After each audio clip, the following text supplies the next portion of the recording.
21세기는 저는 네 가지의 중요한 트렌드를 알고 있으면 된다고 생각을 해요. 21세기는 여성의 시대고, 21세기는 노인의 시대고, 21세기는 서비스의 시대입니다. 또 21세기는 환경의 시대예요. 그래서 여러분들하고는 오늘 21세기는 여성의 시대와 21세기는 노인의 시대에 대한 이야기만 좀 하도록 하겠습니다. 3번에 제가 3번이 아니고 분당에 이렇게 나가보면은 먹자골목에 가보면 낮에 가보면은 전부 여자 천재예요. 여자들. 남자가 없어요. 남자가. 찜질방을 가봐도 여자 천재예요. 여자 천재. 우리나라 경제권을 집안에서 60%가 여자가 결정한대요. 남자가 얼마를 결정하냐면 13% 결정한대요. 우리나라는 남자들이 결정권이 없어요. 우리 집에 어머니만 봐도 완전히 여자의 팔자가 완전히 고쳐진 걸 볼 수 있어요. 우리 어머니가 처음 시집 오셔서 어디서 식사를 하셨느냐면 부엌 부뚜막에서 하셨어요. 부엌 부뚜막. 이렇게 여기다가 올려놓고 나물에 밥을 3분에 비벼 드셨대요. 지금도 어머니하고 이렇게 밥을 이렇게 먹으면 어머니가 3분 만에 드세요. 왜 이렇게 빨리 먹느냐 그러니까 시집 6.25 이전에 시집을 와갖고 밥을 빨리 먹어야만이 소 꼴도 먹이고 죽도 쓰고 애들 젖도 먹이고 어디 감히 시아버지하고 남편하고 밥을 먹느냐 이거예요. 근데 제가 어렸을 때 어머니가 어디서 식사를 하셨냐면 방 바닥에서 하셨어요. 방에 상도 많은데 꼭 바닥에서 밥그릇을 갖다 놓고 앉아서 드시더라고요. 저는 왜 밥상에 이렇게 자리도 있는데 꼭 어머니가 저렇게 방 바닥에서 드실까 이런 생각을 했어요. 근데 어머니는 사실은 출세한 거죠. 부엌에서 방으로 들어온 것만 해도 출세한 거예요. 20년 만에 방에 들어와서 식사를 하신 거예요. 근데 제가 신학교에서 방학 때 와보니까 놀라운 일이 벌어지셨어요. 어머니 밥그릇이 밥상 위로 올라왔어요. 아버지하고 마주보고 식사를 하시더라고요. 이걸 뭐라고 그러냐면 맘먹는다고 그럽니다. 이때부터 맘먹기 시작하더라고요. 아버지하고. 어머니 목소리가 그전에는 어머니 목소리가 커졌던 기억이 안 나는데 밥상 위에 밥그릇이 올라오면서부터 이게 어머니 목소리가 더 커지기 시작했어요. 근데 제가 이제 신부돼 갖고 한 달에 한 번 집에를 가는데 이젠 더 놀라운 일이 이제 벌어졌어요. 어떤 일이 벌어졌느냐면 이제 밥을 아버지가 차려 드세요. 어머니가 안 차려 주세요. 아버님 하시는 말씀이 엄마 성당 간다고 가방 들고 나가시면은 해 떨어지기 전까지는 안 들어온대요. 여러분들도 지금 오늘 아침에 상 차려놓고 지금 나왔죠? 남편이야 밥을 먹곤 말건 이게 완전히 세상이 바뀐 거죠. 어떻게 감히 남편 밥을 안 차려주고 강원도까지 옵니까? 점심 한 끼인데요. 뭐 이렇게 간이 커졌다니까 여자들이. 자, 그런데 우리 아버님은 한 달에 레지오 4일, 그 다음에 구역 밥모임 4일, 그리고 당신 개모임 한 4일, 12일을 나가서 드세요. 어머니가. 아버님이 12일을 밥을 차려 드시는데 불만을 안 삼으세요. 무슨 생각으로 불만을 안 삼나 했더니 이 늙은 나이에 내가 이 집에서 쫓겨나지 않고 밥 세끼 얻어먹는 것만 해도 감사하다. 여러분들 젊은 사람들의 이혼은 줄어드는데 황혼 이혼은 지금 늘어나고 있어요. 황혼 이혼은. 그러니까 늙어서 안 쫓겨나는 게 그것도 여자한테 안 쫓겨나면 감지덕지한 거죠. 그러니까 세월이 50년 만에 완전히 바뀐 거예요. 여러분들 2002년에 판사 임용고시에 1등부터 10등까지 6명이 여자였어요. 2006년에 판사가 110명이 됐는데 남자가 56명, 여자가 54명. 근데 2007년에 판사가 90명이 임용이 됐는데 남자가 38명, 여자가 52명, 남자가 38명. 그러니까 2배가 많은 거예요. 예. 훨씬 여자가 많은 거예요. 이 작년에 외무고시 31명이 합격을 했는데 남자가 10명, 여자가 21명. 이 놀라운 통계입니다. 제가 이군 사령부에 가서 강의를 한 적이 있어요. 이군 해군 평택에 있는 장병 한 1000명한테 강의를 했어요. 환경 강의를 하고 끝나고 나왔는데 거기 소령님이 저한테 부대를 구경시켜줘요. 제가 이 군 부대 강의를 많이 들어가는데 꼭 군대 가면 자기 부대를 꼭 구경시켜줘요. 이군 해군 사령부가 서해 교전한 부대예요. 그 배 막 올려져 있고 배도 구경시켜주고. 근데 이제 3,000톤급 구축함을 이렇게 했는데 뭐 포가 얼고 배길이가 뭐 100m고 막 설명을 해주는데 옆에 대위 3명이 딱 걸어가는데 여자 대위가 어깨가 딱 벌어진 키가 1m 70이 넘는데 3,000톤급 구축함은 눈에 안 들어오고 여자만 내가 이렇게 고개가 돌아갔어요. 그랬더니 이 소령님이 저한테 그러더라고요. 신부님 멋있느냐고. 아우 멋있다고. 그랬더니 그 소령님 하시는 말씀이 자기는 쟤네들만 보면 무섭대요. 왜 무서우냐?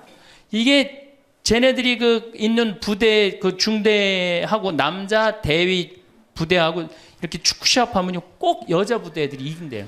중대장. 왜? 이 군대가 얼마나 삭막해요. 그 삭막한 군대에 자기 중대장님이 여자야. 그러니까 이 시합을 하면 그 여자 중대장님을 위해서 목숨을 바쳐서 뛰는 거예요. 그래서 그 소령 얘기가 이제 곧 여자 장군 나올 거라고. 이제 곧 여자 장군 나올 겁니다. 이제는. 정말 제가 3번에 가서 한번 강의를 한 적이 있어요. 한 7, 8년 전에 고등학교 전교 1등부터 10등까지 9명이 여자예요. 남자 딱 1명이에요. 남자 딱 1명. 안산에 보니까 전교 1등부터 10등까지 1등부터 5등까지는 다 여자예요. 그러니까 요즘 남자애들이 왜 이렇게 시험을 못 보느냐? 컴퓨터 게임 때문에. 그 다음에 음란 사이트 때문에. 그 다음에 개떼처럼 돌아다니는 특성 때문에 남자애들이 여자애들을 따라갈 수가 없대. 혹시 우리 집에 남자만 아들만 난 낳았다 손 들어보세요. 우리 집에 아들만 있다 손 들어보세요. 이 집은 이제 망한 거예요.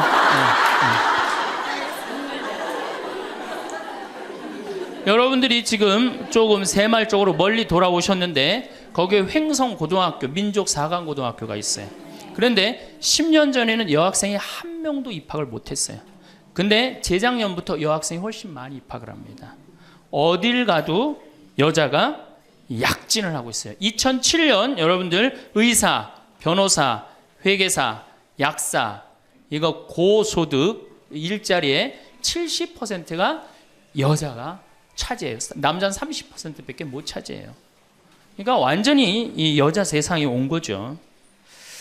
일본의 골드만삭스라는 이게 굉장히 중요한 통계인데 이 여성들이 얼마나 중요하냐? 115개 기업을 조사를 했는데 여성 이사가 있는 회사는 10년간 일본이 90년서부터 2000년까지 0% 성장을 하죠. 10년간 주식이 96% 오른 건 다 여성 이사가 있는 회사만. 그때 일본은 전체적으로 몇 프로 올랐느냐? 13% 올랐다는 거예요. 우리 집에 이제 딸이 있다. 그렇다면 이제 역사의 한 페이지를 장식할 인물이 나올 거예요.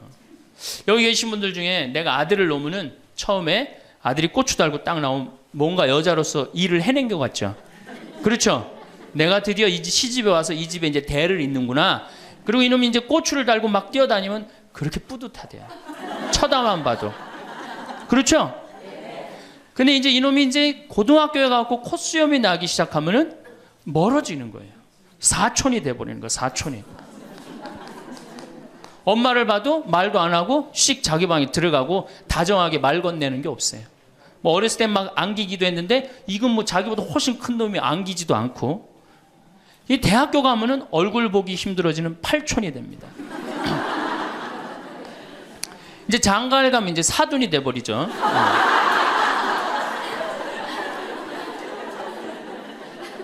제가 여기 여러분들 노인대학에 옵니다. 이렇게 1박 2일로 100분 정도 와요.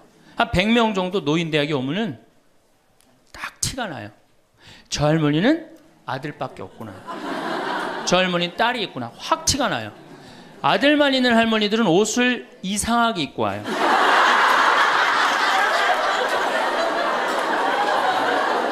그 몸빼 바지 비슷한 거 입고 와요. 아들만 있나요? 아니 관광버스를 타고 여기까지 오는데 1박 2일을 오는데 멋을 좀 내야 되는데 하여튼 몸빼 바지 비슷한 거 입고 와요. 파마를 해도 어떻게 하고 오느냐? 철모 뒤집어 쓴 거 같이 이렇게 하고 와요. 파마를 하고 와도. 그럼 물어보면 제가 물어봐요. 할머니 아들밖에 없죠? 그러니까 아들밖에 없대. 아니 사준 아들이 엄마가 철모를 뒤집어 쓰든 몸빼 바지를 입든 관심 없습니다. 근데 딸이 있는 할머니들은 틀려요. 딸이 있는 할머니들은 이 스카프를 하고 와도 색깔이 벌써 뭐 보라색에 벌써 틀려요. 이 파마 웨이브가 틀려요. 딸이 있는 할머니들은. 네, 딸이 있는 할머니들은 파마 웨이브가 틀려요.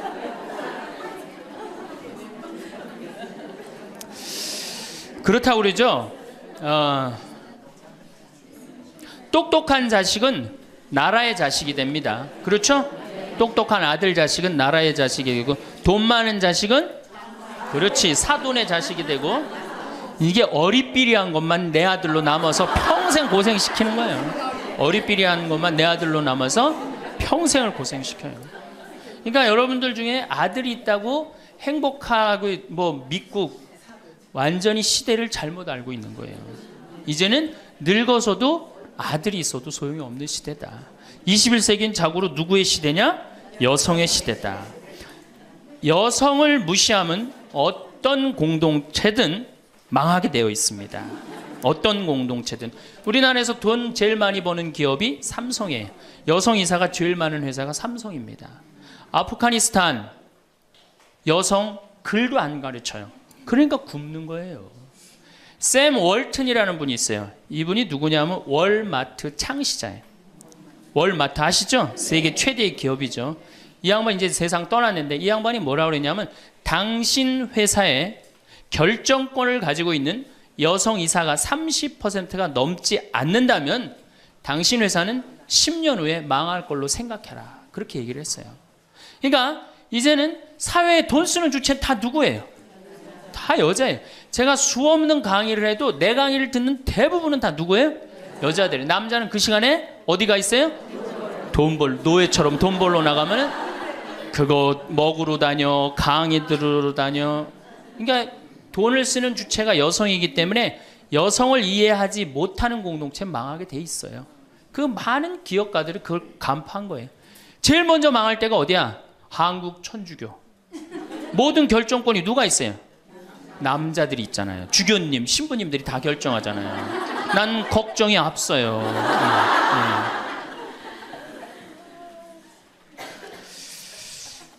사회는 변해가는데 교회는 이 엄청난 시대의 변화를 이해하지 못하고 있어요. 따라가지 못하는 거죠.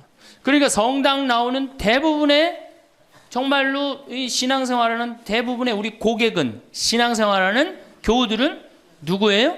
여성이란 말이야. 근데 신부들이 뭘 알아요? 여러분이 뭐 때문에 괴로워하는지 알아요? 몰라요. 한 걸음 건너는 거예요. 이 늙은 나이 드신 할머니들은 뭐 때문에 괴로워요? 그놈은 며느리 때문에 괴롭잖아요. 근데 우리가 며느리 때문에 괴로워하는 시어머니를 잘 이해합니까? 못하죠. 젊은 여러분들은 뭐 때문에? 죽지도 않는 시어머니 때문에 괴롭잖아요. 성당에 와서 앉아 있어도 답답한 거예요. 정말 그런 뻥 뚫리는 얘기 별로 못 들어요. 그러니까 우리 천주교가 사실은 뭐 400만이다 500만이라 그래도 미사 참여는 120만 밖에 참여를 안 합니다. 그러니까 4식구 중에 한 식구만 주일날 와서 밥 먹는 거예요. 망한 거죠 사실은 엄격하게 보면은. 근데 이런 심각성을 잘 못 느끼고 있는 거예요. 그러면은 여성들이 왜 이렇게 갑자기 살기 좋은 세상이 됐느냐? 이유가 있어요. 20세기에 10대 발명품이 있습니다.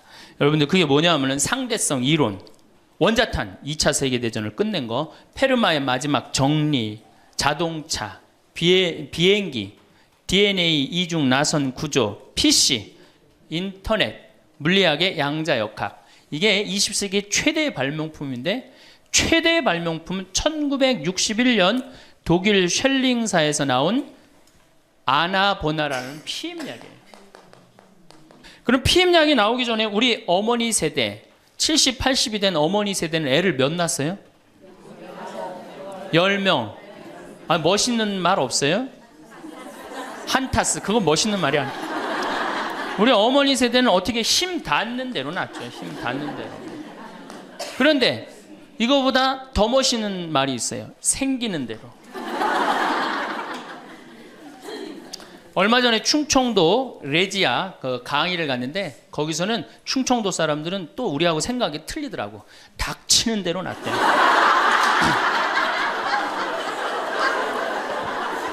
닥치는 대로 낳대. 그러니까 우리 어머니 세대 16에 시집 갑니다. 그렇죠? 16 생식 능력 시작되면 그럼 배가 불러요. 16 시작하고 배가 부르면 17 되면 애가 하나 나와요. 애가 나오면 얼마나 바빠요. 젖 먹여줘야죠. 얼러줘야죠. 논일 나가야죠. 밭일 나가야죠. 우리는 어렸을 때 집에 누에를 키웠어요. 누에 뽕 먹여야죠. 얼마나 바빠요. 그런데 이게 아장아장 걸어다닐만 하면 19 되면 또 어떻게 돼? 또 배불러. 그 20 되면 또 하나 나와. 이 둘이 이제 아장아장 기어다니고 이 정신이 하나도 없죠. 22 되면 또 배불러요. 23 되면 또 나와요. 그러니까 어디 놀러 가고 싶어도 어떻게 하나는 포대기에 싸고 하나는 젖에 매달고 하나는 옆구리에 끼고 어딜 옛날에 여자들이 놀러를 가요. 집 밖 동네 밖 꿈도 못 꿨습니다. 이렇게 몇 가지 애를 놓냐면 40가지 애를 낳아요. 그러니까 몇 년 동안 애를 놓느냐면 25년 동안 애를 놓는 거예요. 25년 동안. 여러분들 이게 사람이에요? 25년 동안 애를 놓으면? 이거는 애를 놓는 게 아니라 새끼 놓고 새끼 키우고 새끼 놓고 새끼 키우고 새끼 놓고 새끼 키우는 거예요. 그러니까 40에 내가 애를 놓으면은 그 애는 내 첫 장남의 애하고 같이 자랍니다. 그러니까 옛날에 할머니들은 요즘 젊은이들은 다 우리 아가야 그러잖아요. 근데 옛날에 할머니는 다 뭐라 그래? 아이고 우리 새끼들 그러잖아요. 막내는 새끼로 안 보이죠. 강아지로 보입니다. 강아지. 아이고 우리 강아지. 그러니까 25년 동안 저렇게 새끼 놓고 새끼 키운 여자 머릿속에 든 게 있느냐? 머릿속에 든 게 있을 수가 없어요. 그렇게 바쁜데 무슨 생각할 시간이 어디 있어요. 그래서 머릿속에 든 거 없는 여자가 집안일 챙겨나면 그 집 망한다. 그래서 암탉 꼬꼬댁 하우스 폭삭 그랬어요. 옛날에는. 그런데 이 피임약이 나오고부터 애가 줄어들기 시작합니다. 4명으로 3명으로 2명으로 이젠 1.05명으로 줄어들었어요. 여자가 애 놓는 시간이 1년으로 줄어들었어요. 1년으로. 여자한테 몇 년의 시간이 자유시간이 주어져요? 24년의 자유시간이 주어진 거예요. 자, 24년 동안 여자들이 사법고시 보고 행정고시 보고 외무고시 보고 육사 가고 해사 가고 공군사관학교 가고 경찰대학 뭐 1, 2, 3등 수석 졸업 육사 해사 수석 졸업 이건 다 이제 옛날 얘기에 다 휩습니다. 그러니까 여러분들 가정에 우리 집에 아들만 있다. 이 집은 뭐예요? 망한 거예요. 그래서 내가 딸을 둘 놓으면 뭐? 금메달. 그렇죠? 아들 하나 딸 하나 놓으면 은메달. 아들만 둘 놓으면 목메달. 그래 목메달. 동메달이 아니에요. 목메달이에요. 목메달은.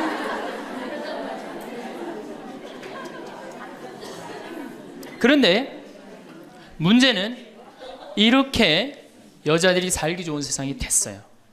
이렇게 살기 좋은 세상이 됐는데 참 불행하게도 대한민국에서는 여자들이 이 사회를 주도해 나가는 주도 세력이 못 됩니다. 왜냐하면 16대 때 우리나라 여성 국회의원이 16명에서 300명 중에 5.4%, 17대 때는 39명, 300명 중에 그러니까 12%, 13%예요. 그런데 여러분들 정말로 잘 산다는 스웨덴은 국회의원이 42.7%, 덴마크는 29.8%, 30%예요. 그러니까 여성들이 사회에 진출해서 그 사회를 변화시키려고 굉장히 노력을 해요. 근데 우리나라 여성들은 사회가 뒤집어지든 엎어지든 지금 바로 여러분들 세대, 지금 30대, 40대, 50대 요 세대들은 관심이 없어요. 엎어지든 뒤집어지든. 지금 여러분들 우리나라 4급 공무원 100명 중에 여자 공무원이 몇 명인 줄 아세요? 딱 5명이에요. 그러니까 미국의 대사분이 우리나라에 이제 있다가 이제 미국에 가면서 한 신문의 칼럼에 글을 쓰고 갔어요. 대한민국 이상하다. 이렇게 여자들이 대학까지 나오는, 이렇게 많이 나오는 나라도 없다. 그런데 대학까지 나온 이 고급 인력이 시집만 가면 다 자기를 관둔다. 참 이상하다. 그래서 한국이 발전을 못하는 거예요. 그 인력이 어떻게 그대로 다 계속 사회를 위해서 노력을 해야 되거든요. 우리가 $10,000에서 $20,000로 넘어갈 때 여성의 사회 참여율이 모든 국가를 통계를 빼보니까 9% 정도 증가했대요. 여성들이 사회에 나가는 게. 우리나라는 1.6%. 사회 안 나가는 거예요. 왜 안 나가요? 두 가지 때문에 안 나갑니다. 이 두 가지, 이 병을 고치지 않는 한 우리나라는 선진국으로 가기도 힘들고 대한민국 정말 행복한 나라로 가기도 힘들어요. 첫 번째 뭐냐? 자식 교육. 여기에 미쳐 있어요. 요즘 내가 이렇게 방송을 보면은 정말로 정신없구나 이런 생각이 들어요. 두 번째로는 텔레비전. 이게 또 방송으로 나가겠지만 이 텔레비전님에 미쳐 있어요. 텔레비전. 이 두 가지 여자들이 완전히 미쳐서 사회에 건강한 세력이 되지 못하는 거예요. 그럼 자식 교육을 가만히 보면은 한번 보세요. 내가 이제 딱 아기를 가졌어. 임신을 했어. 요즘 젊은 엄마들이 임신을 딱 하면은 얼마나 이뻐요. 지금 이제 해도 나고 이제 조금 있으면 더 멋있어질 것 같은데 강도 예쁘고 산도 예쁘고 꽃도 예쁘고 하늘도 예쁘잖아요. 그럼 내가 세상에 태어나갖고 정말 이렇게 행복하게 살았으면 좋겠다 이런 생각하는 엄마들 거의 없어요. 임신을 하는 순간 내 뱃속에 서울대학 C가 들어왔다고 생각을 해요. 이게 얼마나 불행해요. 그래갖고 뱃속에 있는 애한테 글자를 가르칩니다. 도화지를 이렇게 오려서 대한민국, 대통령, 뭐 변호사 뭐 이런 거. 그 다음에 이제 요즘 또 2개 국어를 알아듣는다고 How are you today, my baby? It's raining. 비 온다 이거죠 오늘. 사실 여러분들 태아는 뱃속에 있으면서 10달 동안 잔다고 그래요. 그 애한테 무슨, 그래서 그걸 뭐라 그래? 태교라고 그러잖아. 교육을 시키는 거 뱃속에 있을 때부터 얼마나 불행합니까? 뱃속에 있을 때부터 교육을 받으니. 그러니까 엄마의 태를 열고 세상에 나왔어. 그래갖고 3번에 이제 아파트촌이죠. 아파트를 통해서 수리산을 너무너무 보고 싶어 애가. 구름도 보고 싶고 눈도 보고 싶고. 근데 이 잔인한 엄마들이, 아니 아무 생각 없는 엄마들이 아파트 베란다 창문에 한쪽에는 가나다라마바 차타카타를 붙여놓고 한쪽에는 A, B, C, D, E, F, G를 붙여. 수리산을 보고 싶어도 보여요 안 보여요? 글자에 가려서 안 보이는 거예요. 내가 누워서 모빌이 돌아가는데 기역, 니은, 디귿, 리을이 막 돌아가요. 모빌이. 겨다닐만 하면은 엄마들이 텔레비에는 텔레비전이라고 써놓고 냉장고에는 냉장고라고 써놓고 의자에는 의자라고 써놓고. 그러니까 애들이 겨다닐 때마다 글자가 없는 데가 없어요. 그러니까 요즘 애들이 몇 살이면 한글 띱니까? 5살이면 4살 띄어요? 5살이면 한글 띄어요. 여기 계신 분 중에 초등학교 들어가기 전에 한글 띄신 분들 계세요? 없을걸요? 저는 초등학교 1학년 내내 받아쓰기 빵점이었어요. 기억나요? 1년 내내 빵점이었어요. 글자가 뭔 줄 알고 학교를 들어가요. 맨 뛰어놀다가 어머니가 어느 날 갑자기 여기다 수건 딱 달아주니까 이게 학교 가는 건가 보다 하고 학교 갔죠. 2학년 때 저는 한글 띄었어요. 근데 내가 5살에 한글을 띈다. 흥분됩니까? 안 됩니까? 드디어 우리 집에 천재 태어났다. 저한테 데리고 옵니다. 신부님 우리 애가 천재인가 봐요. 왜요? 텔레비에 나오는 글자 모르는 글자가 없어요. 5살밖에 안 됐는데 축복기도 좀 해주세요. 안수기도 해달라는 거죠. 그럼 내가 걔 머리에 손을 얹고 뭐라고 그러냐? 이제 네 인생은 쫑났다.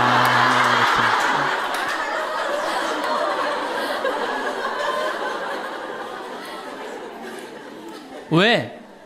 삐아제나 썸머힐이나 몬테소리 같은 유아 교육 이론을 가만히 읽어보면요. 3살, 4살, 5살 때 뇌의 75%가 형성된대요. 이때 고정적인 개념을 가르치지 말라고 그래요. 근데 이 글자를 가르치면 글자는 잘 알지만 뭐를 몰라. 다른 걸 모르는 거예요. 그야말로 이제 똑똑 바보가 되는 거죠. 저한테 이렇게 말하는 엄마들이 참 많아요. 신부님, 우리 애가 머리는 똑똑한데 노력을 안 한다고. 어림도 없는 소리예요. 왜? 얘는 이제 머리가 완전히 막혀 있는 거예요. 이때 어떻게 해야 돼? 저는 어렸을 때 이때 어떻게 자랐느냐면은 스레트에 막 기어다니다가 떨어져 그 끓는 물에도 떨어져 봤어요. 아, 이게 끓는 물에 떨어지면 디는구나. 그 다음에 팽이 깎는다고 막 낫으로 깎다가 여기 쳐갖고 아직도 여기 이 상처가 있어요. 5살 때 확 뼈까지 잘라갖고 이게 잘라지는 거구나. 이러면서 애가 뭐를 이해해? 세상을 이해한단 말이야. 세상 돌아가는 이치를 깨닫는단 말이야. 그때 돌아가면서. 근데 책상 앞에서 글자만 배운 애는 다른 경험이 전혀 없는 거예요. 그래서 나는 초등학교 때 이렇게 성당에 이렇게 오는 엄마들, 내가 이제 다음 주에도 이제 유치원에 가서 강의를 하는데 엄마들이 그렇게 하는 엄마들이 참 많아. 너 바보야? 왜 이거하고 연결할 줄을 몰라? 이렇게 이해가 안 돼? 그렇게 막 화내는 엄마들 되게 많아요. 여러분들도 자식들 키우면서 이렇게 화낸 자식 있어요, 없어요? 분명히 있는 애는 이제 걔는 똑똑 바보예요.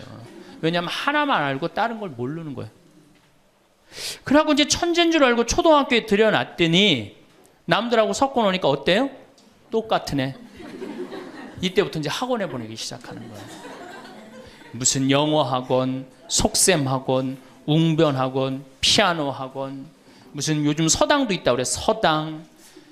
저는요 지금 우리나라 여자들이 얼마나 정신없느냐면요, 무슨 특목 유치원이 있대요.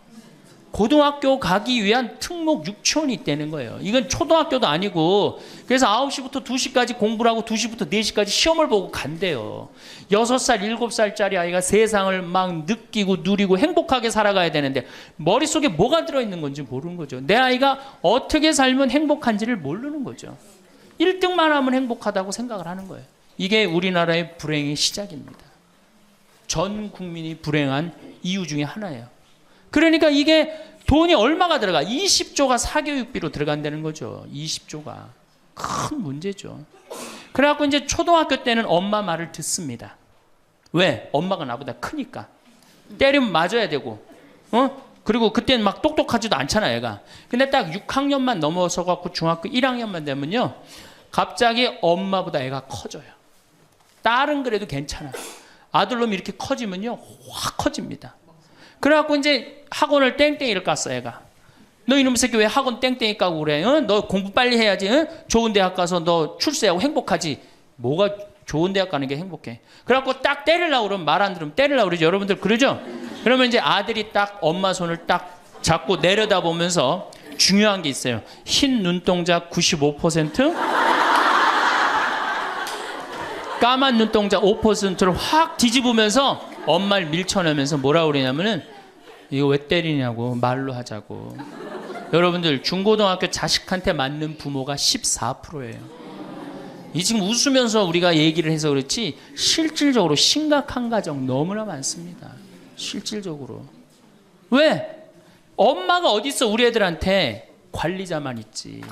얼마 전에 반포 성당에서 교육을 받으러 오셨어요. 강의 끝나고 반포 자매님 한 분이 저하고 얘기를 할 기회가 있어서, 신부님 제가 중국집을 합니다. 그래도 반포에서 합니다. 꽤 잘 되는 음식점입니다. 제가 중국 음식점에 엄마들이 점심 때 갖고 탕수육 하나 시켜갖고 애 스케줄 관리해 준다는 거예요. 아니 그거 시켜놓고 학원 어디 가고 몇 시에 뭐 가고. 야, 애가 행복할 것 같아요? 어림도 없는 소리예요. 그러니까 얘네들이 무슨 병에 걸리냐면 번아웃 병에 걸려요. 하느님 인간으로 태어났으면 10살 때 쓸 거 20살 때, 30살 때, 40살 때, 50살 때 쓸 에너지를 줬는데 이거를 유치원부터 초등학교 때까지 다 태워 없앤 거예요. 그러니까 중학교만 올라가면 애가 에너지가 하나도 없어. 텅 비었어. 그래갖고 무슨 병에 걸리냐면 귀찮아 병에 걸려. 뭐 좀 하자 그러면 뭐라 그래? 엄마 귀찮아. 좀 놔도. 아무것도 하기 싫은 거예요. 그렇게 시달렸으니, 아니 초등학교 때는 4시간, 8살짜리가 4시간 공부하면 많이 한 거 아니에요? 공부? 근데 요즘 애들이 어떻게 해요? 밤 10시까지 학원을 다녀요. 그래서 한 애가 자살을 했잖아요. 근데 유서를 써놨는데 뭐라고 써놓고, 아버지는 8시에 들어오는데 왜 내가 10시에 들어와야 되느냐. 4학년 애가 초등학교. 이렇게 인생이 힘든 거라면 죽겠다. 그리고 뛰어내려서 죽었어요. 이거 누가 만드는 거예요? 여러분들이 만드는 거예요. 여러분들이 도대체 인생을 어떻게 살면 행복하고, 우리가 내 아이에 맞게 살아가야 되는데 내 아이가 공부만 못하면 뭐라 그래? 너 커서 뭐가 될래? 근데 유태인들은요, 공부를 못해도 애 기를 안 죽인대요. 우리는 공부 못하면 애 기죽여, 인간성 나빠, 불효자의 천하의 몹쓸 놈이야, 꼴뚱하면은. 근데 유태인들은요, 꼴뚱을 하면은요, 부모가 애 기를 절대 안 죽인다. 꼴뚱하는 것도 서러운데 집에서 기까지 죽이면 애는 어디로 가라고. 그러니까 너 꼴뚱해도 괜찮아. 커서 돈만 많이 벌어. 지금 반에서 1, 2등 하는 애들 다 네 나중에 비서로 쓰고 회계사로 쓰면 돼. 걔네들 지금 열심히 공부하는 이유가 다 너를 위해서 공부하는 거야. 완전히 애 기를 살려주는 거예요. 그러니까 스티븐 스필버그가 나오는 거예요. 여러분들, 스티븐 스필버그가 고등학교 2학년 때 학교 적응을 못해서 학교를 관둡니다. 그리고 지지나 반에 편성돼요. 지지나 반에. 그런데 엄마가 어떻게 했느냐? 우리 아들은 영화를 좋아하니까, 우리 아들은 상상력이 좋으니까 훌륭할 거야. 끊임없이 아이의 길을 살려줘요. 이 사람이 어떻게 됐어요? 세계 최고의 감독이 된 거예요. 그 상상력 하나만 가지고. 엄마가 만약에 공부 꼴 지지나반, 이 지지나반에 들어간 이 지질이 복도 없는 놈, 내가 팔자도 없지, 이랬다면 스티븐 스필버그가 나오지 않았을 거예요. 근데 우리나라는 꼴등하면 인간성 나쁘고 불효자고 부모님 마음 이해 못하고, 사실은 꼴등하는 애들이에요. 여러분들, 성격 좋은 애들이 꼴등하는 거예요. 이 유한 애들이 독한 놈들이 1등하는 거예요. 여러분들 자식들 중에 1등하는 애들이 있으면 독한 애들이에요. 그거 좋아할 거 하나도 없어요. 자, 이제 우리가 자녀들, 이제 엄마들이 무슨 생각을 하냐면, 내가 내 아이를 정말로 행복하게 키운다는 생각, 아니면 차라리 신앙으로도 키워야 되는데, 이게 대학에 미쳐 있기 때문에 중학교 3학년, 고등학교 3학년 때 미사를 안 나가면은 은근히 눈을 감아줘요. 은근히 눈을 감아줘요. 이땐 막 강하게 얘기를 안 합니다. 근데 사실 이게 이제 우리가 정말로 잘못 키우는 거죠. 자식을 완전히 잘못 키우는 거예요. 우리가 우리 자식들을 질서를 알게 키우든가, 아니면 예의를 알게 키우든가, 아니면 사랑을 알게 키우든가, 봉사를 알게 키워야 되는데, 너 편안하고 너 1등만 하면 최고야. 네가 1등만 하면 모든 게 다 용서돼. 그런 거예요. 우리가 얼마나 자식을 잘못 키우느냐면, 제가 이제 20년 전이에요. 신학교 졸업하고 내 동창 신학생하고 제주도 여행을 가기로 했어요. 근데 내가 이제 혼자 이제 돈이 없어갖고 이제 나하고 같이 가서 부산에 가서 비행기를 탔어요. 24년 만에 처음으로 비행기를 탄 거예요. 참 굉장히 설레고 막 기대되더라고. 그래서 창가에 앉으면 막 밑에 내려다 보이는 거, 막 꽃피는 팔도강산의 마지막 해가 그 장면이었어요. 비행기 타고 막 아래 내려다 보는 거. 그래서 나도 그걸 꿈꾸면서 나 비행기를 탔어요. 근데 마침 주님께서 날 도와주셔갖고 제가 창가에 딱 앉았어요. 그럼 내 옆에 내 신학생이 옆에 앉고, 그래갖고 폼을 있는 대로 바깥에 내다보고 막 난리를 치는데, 저쪽에서 이제 젊은 엄마가 한 5살짜리 아이의 손을 잡고 또박또박 걸었는데 왠지 불안하더라고. 그러더니 아니나 달라 바로 내 옆자리, 내 좌석 옆자리에 딱 앉는 거예요. 근데 이 5살짜리 놈이 엄마한테 졸르기 시작하는 거야. 엄마, 나 창가에 앉고 싶다는 거예요. 그런데 이 엄마가, 안 돼, 여긴 네 자리고 저긴 저 형 자리이기 때문에 너는 여기 앉아서 가야 돼, 이렇게 말하면 얼마나 좋겠어요. 내 쪽 확 돌아서더니, 학생, 우리 아들이 처음 비행기를 타는데 창가에 앉고 싶으니까 자리 좀 양보해 달라는 거예요. 여러분들, 5년 만에 처음 탄 놈이랑 24년 만에 처음 탄 놈이랑 어느 놈이 더 애절할 것 같아요? 이건 24년 만에 탄 놈이 훨씬 애절해요. 그런데 제가 나도 처음 탔기 때문에 자리를 못 양보하겠다, 이렇게 말할 수가 없더라고. 그래서 제가 자리를 양보했어요. 근데 이놈이 비행기가 뜨자마자부터 자는 거예요. 내가 내리는 동안 내내 째려보면서 결심한 게 있어요. 내가 죽을 때까지 저놈 얘기를 하리라. 그래서 지금 하는 거예요, 지금. 20년째 지금 하고 있어요. 근데 내가 이제 배를 타고 목포로 와서 이제 기차를 타고 올라오는데, 목포에서 조금 광주쯤 지났을 거예요. 어떤 아이가 초등학교 한 4학년쯤 되는 애가 막 땀을 막 삐질삐질 흘리면서 배를 움켜쥐더라고요. 너 왜 그러냐니까 배가 너무 아프대. 나는 이제 좌석이 있고 그 아이는 서서 있는데, 비행기 자리도 내준 놈이 기차 자리 하나 못 내주겠어요? 너 여기 와서 앉아라. 나 괜찮으니까. 그래갖고 얘가 이제 내 자리에 앉아서 30분을 가는데 그 엄마가 한참 보더니 일으키더라고요. 너 일어나라고. 그 학생한테 자리를 내주라고. 나 괜찮다고. 근데 그 엄마 말이 아직도 기억에 나요. 내 아이가 난 질서를 아는 아이로 자랐으면 좋겠다. 아프다고 이렇게 다 하면은 나중에 커서 얘가 뭘 알겠냐. 자기 편안한 대로 살 거 아니냐. 그러니까 나를 도와달라고 그 엄마가 그러더라고요. 이제 시간이 지나서 나는 그렇게 지금 그 비행기에서 내 자리 뺏은 놈은 지금도 엄마 속을 썩일 거고 그 기차 자리에서 일어난 아이는 지금 엄마의 영광이 됐을 거예요. 근데 우리가 자식을 키울 때 어떤 기준으로 키우느냐 이 굉장히 중요합니다. 어쨌든 신부님은 결혼을 안 해갖고 자식의 소중함을 몰라서 그런 답답한 소리를 합니다. 그래갖고 이제 어떻게 내 아이가 이제 서울대학을 갈 줄 알았더니 지방 무슨 제3대학을 졸업을 했어. 네. 졸업을 해갖고 취직을 했어. 그럼 부모 역할 다 한 거야, 안 해요? 부모 역할 다 한 거예요. 역사적으로 자식이 농사를 지을 줄 알았으면 부모 역할 다 했어요. 공자님 시대 평균 연령이 몇 세였냐면 38세였어요. 16에 시집을 가갖고 32, 33 때면 내 아이가 16이 됐을 때 부모가 기다려줬어요? 안 기다려줬어요? 안 기다려줬어요. 죽었어요. 그러니까 옛날에는 자식이 부모한테 애절합니까? 안 애절합니까? 애절해요. 죽지 말라고. 그러니까 옛날에는 장남이 어머니 아버지 돌아가시면 어떻게 해? 손가락 깨물어서 단지해드렸어요. 입에다 피 넣어드렸어요. 그건 어느 장남이나 부모가 30대 돌아가면 다 합니다. 그리고 허벅지 잘라갖고 고기 먹고 싶다면 자기가 직접 해주고. 그게 뭐 상상이 안 가는 일이지만 옛날에는 그게 가능했어요.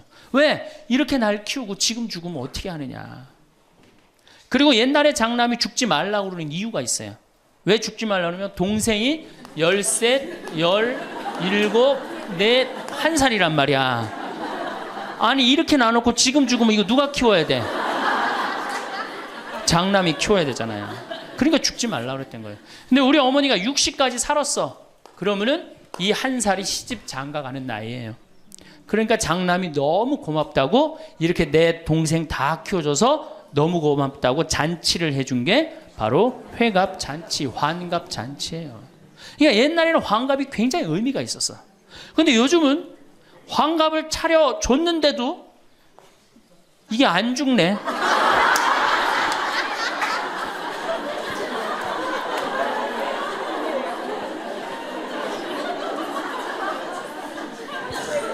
그 노노 2인 4편에 뭐라고 그러냐면 너희는 부모의 나이를 꼭 기억해둬라. 부모를 모실 날이 얼마 남지 않은 것을 생각하고 그 다음에 부모가 살 날이 얼마 남지 않은 것을 생각하고 부모의 나이를 꼭 기억하라고 했어요. 나는 그걸 읽고 우리 어머니가 얼마 살 날이 얼마 남지 않았구나 그런 생각을 하고 매년 나이를 기억해뒀어요. 근데 이제는 포기했어요. 헷갈려요. 몇 살을 사시는지. 그리고 어머니가 60대 뭐라고 그러셨느냐면은 에휴 늙으면 죽어야 돼. 늙으면 죽어야 돼. 그래서 그때 굉장히 내가 그 논어를 막 한참 읽을 때라 정말로 내가 부모한테 잘해야 되겠구나. 본수원 갈비집에 가고 갈비 한 번 더 사드리고 전화 한 번 더 드리고 했어요. 근데 이제 요즘은 이제 그 얘기 들으면 막 화가 나요. 그 얘기 한 지 벌써 16년이 지났어요. 죽을 기미가 안 보여요. 그래서 제가 2년 전에 어머니한테 가서 그랬어요. 어머니 자식들 앞에서 이제 늙으면 죽는다는 소리 하지 말아라. 자식들 사기치는 것도 아니고 이게 뭐냐. 그런데 설날 집에를 갔는데 어머니가 이게 자식들이 거실에 꽉 찼는데 무슨 속상한 얘기를 하는데 늙으면 죽 그러다가 저하고 눈이 딱 마주쳤어요. 늙으면 죽 그러시다 마시더라고요. 이제 늙어도 안 죽어요. 여러분들 평균 연령이 지금 83세입니다. 그러니까 대부분이 90까지 살아요. 재수 없으면 100살까지 살아요. 여러분들은 몇 년을 사냐면 120년을 삽니다. 그럼 몇 년 남은 거예요? 여러분들 자식들한테 공부 못하는 자식한테 너 늙어 커서 뭐가 될래? 이거 말하는 정신 있으면은 난 늙어서 뭐가 될까? 이거 먼저 걱정하셔야 돼요. 여러분들 앞으로도 50년, 60년 남아있어요. 근데 이렇게 오래 살 줄 모르고 있는 돈 없는 돈 누구한테 다 쏟아붓어? 자식한테 다 쏟아붓어. 있는 돈 없는 돈. 그리고 맨 손가락 빨면서 50년을 산다. 이건 축복이 아니라 저주예요. 저주.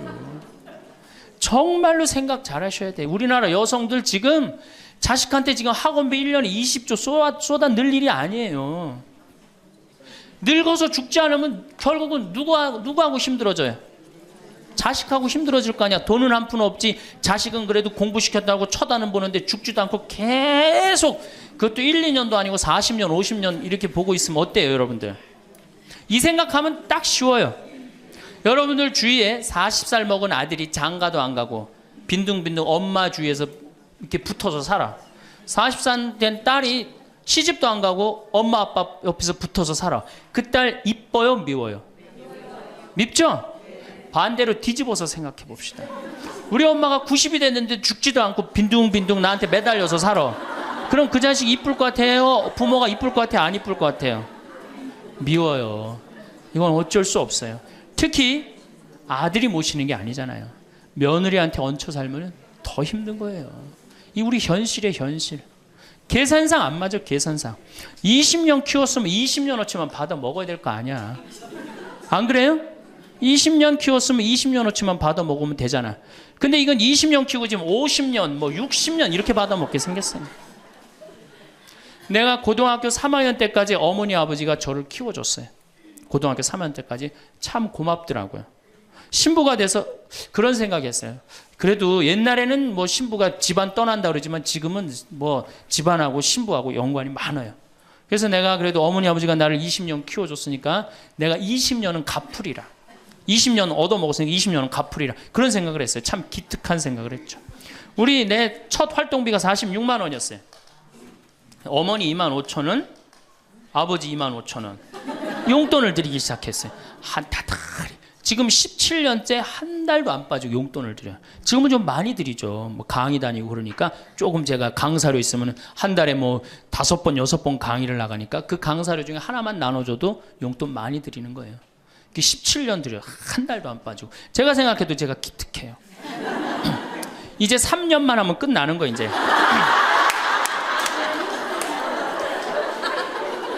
3년만 하면 끝나는데 집에 가보면은요 3년으로 끝날 것 같지가 않아요. 아버지가 막 지리산 꼭대기까지 뛰어 올라갔다가 뛰어내려요.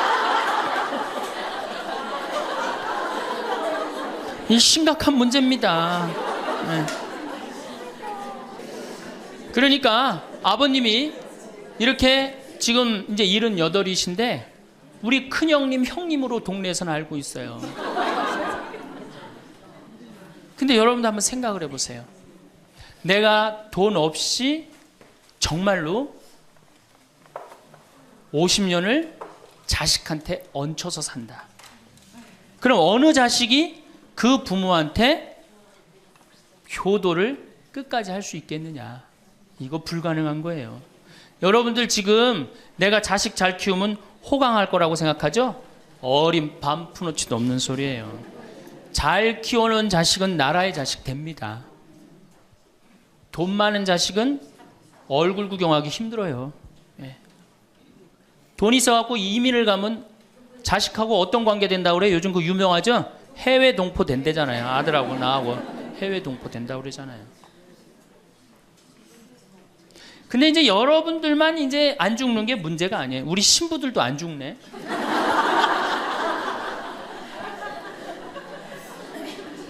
신부들이 내가 신부 될 때 우리 수원교회 은퇴사제가 한 분 계셨어요. 한 분 계셨는데 지금 19분 계세요. 19분이 우리가 은퇴기금을 모았는데 벌써 다 쓰셨어요. 그리고 이제 죽지도 않고 그대로 가세요. 지금 여기 지금 우리 교구의 최고 원로 신부님 지금 와 계시거든요. 예, 와 계신데 지금 이제 83인지 4인지 또 헷갈리는데 예, 계신데 건강하세요. 제가 보기엔 한 95까지 사실 것 같아요. 그러니까 참 우리 신부들, 여러분들은 그나마 손자도 있고 손녀도 있지. 우리 신부들은 아무것도 없잖아. 은퇴하면은 땡이에요, 땡. 교우들이 찾아와요. 이거 1년 겨우 찾아오고 1년 지나고 나면 내가 은퇴 신부님들 가보면 하루 종일 혼자 계세요. 그것도 1년 365일. 그러니까 이탈리아는 어떻게 은퇴를 안 합니다. 신부님들이. 절대 은퇴 안 해요. 왜? 외로운 걸 아니까. 이게 실제로 있었던 일인데 93살 먹은 할아버지 신부님이 은퇴를 안 하는 거예요. 여러분들 시어머니 93살 되면 제정신이에요? 제정신 아니에요?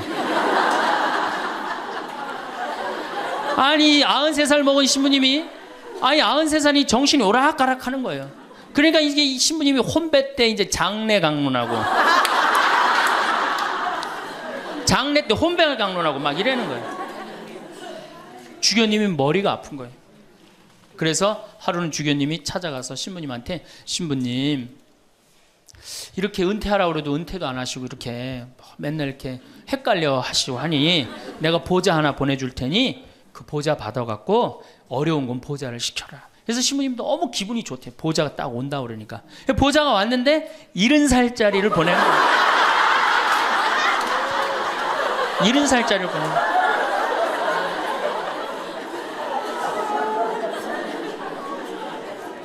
이제 여러분들 인생은요 60부터라는 거 옛날에 많이 들었죠? 실질적으로 인생은 60부터예요. 우리 이런 노래 알죠? 노세 노세 젊어 노세 늙어지면 못 노나니 이런 노래 있죠. 이게 100년 전에 우리 조선시대의 평균 연령이 46세였어요. 이때는 늙어서 놀 수가 없었어. 왜? 젊어서 다 죽었으니까. 근데 이 노래 이제 완전히 고쳐야 돼. 노세 노세 늙어 노세 늙어지면 안 죽나니. 이제 안 죽어요. 이제 안 죽어요. 이제 제가 다음 시간에는 그럼 노년에 대한 이해에 대한 말씀을 드릴 겁니다. 왜 우리가 노년을 잘 이해해야 되느냐? 이게 우리 사회에 아주 중요한 문제이기 때문이에요. 아주 중요한 문제예요. 그리고 자식교육, 아까 자식교육하고 텔레비전, 이 텔레비전님을 우리가 쳐 없애야만이 우리가 행복한 삶을 살 수 있어요. 그래서 여러분들 다음 시간에는 제가 이 두 가지에 대해서 좀 자세히 이야기하도록 하겠습니다. 네. 감사합니다.